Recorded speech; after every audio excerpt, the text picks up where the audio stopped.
పుట్టినింటి వారికి తులసి కోట నీదిలే మెట్టినింటి పూజకి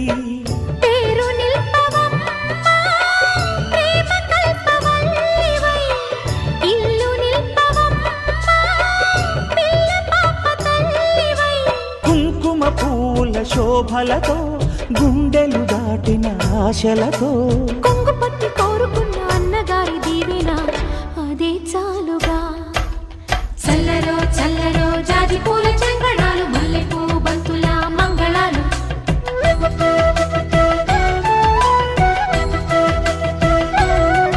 మా కళ్యాణ సీతని కన్నులార